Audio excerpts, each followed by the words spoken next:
Good morning বন্ধুরা, কেমন আছো সবাই? আশা করছি ভালো আছো। তিথি ডিম লাভ চ্যানেলে তোমাদের সবাইকে অনেক অনেক স্বাগত।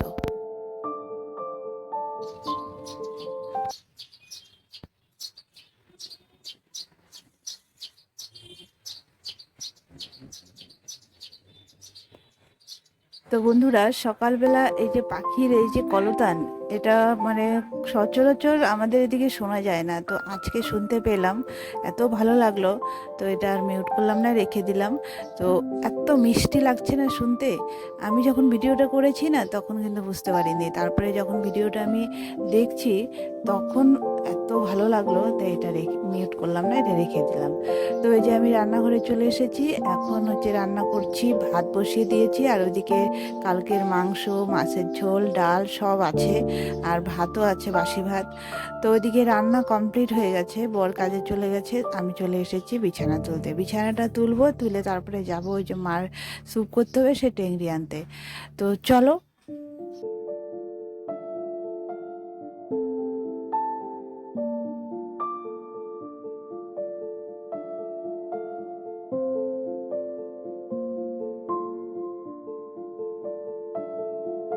তো এই যে এখানে আমি গিয়েছিলাম স্যুপের টেংরি আনতে, তো সেটা এনে স্যুপ বসিয়ে দিয়েছি। আর এই যে সকালে রান্না করেছিলাম ডাল আর আলু করলা ভাজা। আর এদিকে আমি এই যে ব্লিচিং নিয়ে এসেছি। আজকে হচ্ছে বাথরুম, ড্রেন আর হচ্ছে কলপার, এগুলো সব ঘষবো, পরিষ্কার করব। তো এই যে স্যুপটা রেডি হয়ে গেছে, স্যুপটা মাকে দিয়ে আসবো, দিয়ে এসে তারপরে আমি যে বাইরের কাজগুলো করব।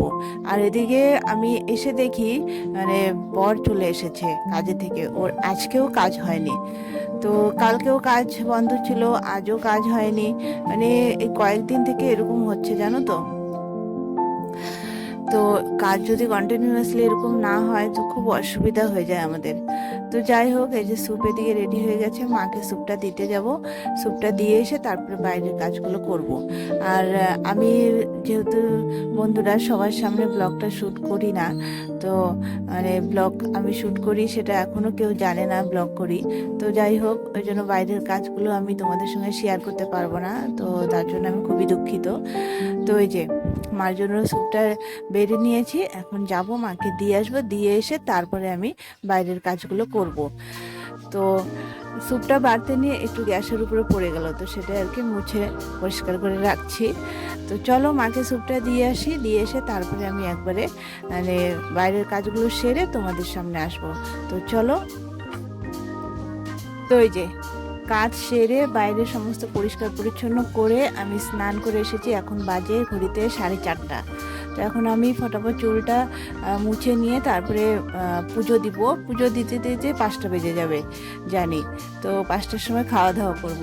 তো যাই হোক, এই যে এদিকে ঠাকুরের বাসনগুলো আমি বের করে নিয়ে যাচ্ছি ধুয়ে নিয়ে এসে তারপরে পুজো দিব। আর ফুল তুলে নিয়েছি, যে কয়েকটা ফুল ছিল ফুল তুলে নিয়েছি। আর বাসি ফুলগুলো ফেলে দিব, ফেলে দিয়ে ধুলোগুলো মুছে টুছে ঝেড়ে ঠাকুরের বাসন ধুয়ে নিয়ে এসে তারপরে আমি পুজোতে বসবো। তো চলো পুজোটা দিয়ে নিই ঝটপট।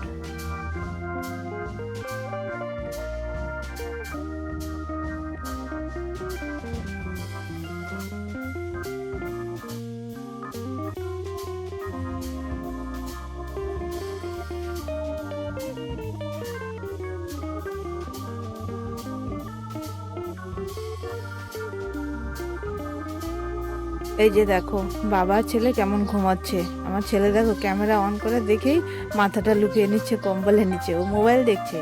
তো আমি এখন বাজে রাত্রি 9:30, আমি রান্নাঘরে চলে এসেছি। এসে যে ভাত বসাবো। তো যে বিকেলে যে স্যুপ রেখেছিলাম, বর খেয়েছে, আমি একটু খেয়েছি। তো সেই বাসনগুলো আছে। আর ছোট হাঁড়িতে ভাত বসাবো, ছোট হাঁড়িটা দুধ গরম করেছিলাম। তো এই যে ডালও আছে, মাছ ভাজা আছে, অল্প একটু ভাত আছে। তো আর অল্প ভাত হলেই হয়ে যাবে। তো ওই জন্য ভাবলাম ছোটো হাঁড়িতে ভাত বসিয়ে দিই। আর দুধ গরম করেছিলাম, বিকেলে আবার চা করেছিলাম, ছোটো হাঁড়িটা একটু নোংরা হয়ে আছে।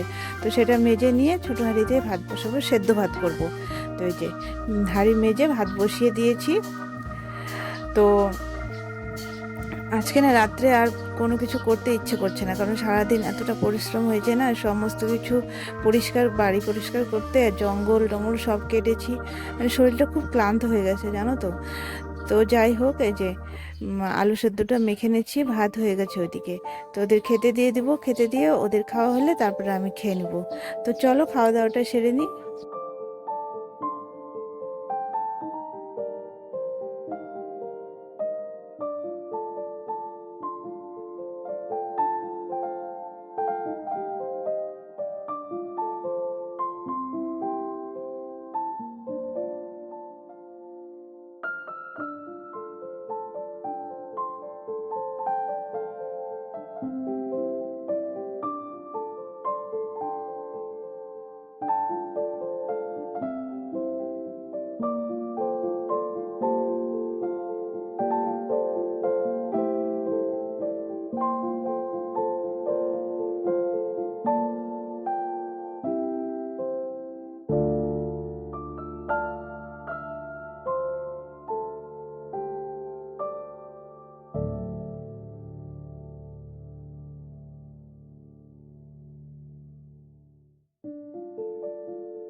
বন্ধুরা, আমাদের খাওয়া দাওয়া হয়ে গেছে। এখন বর বিছানা গুছাচ্ছে। রাত্রে বিছানা গুছাবে বর, আর দিনের বেলা বিছানা উঠাবো আমি।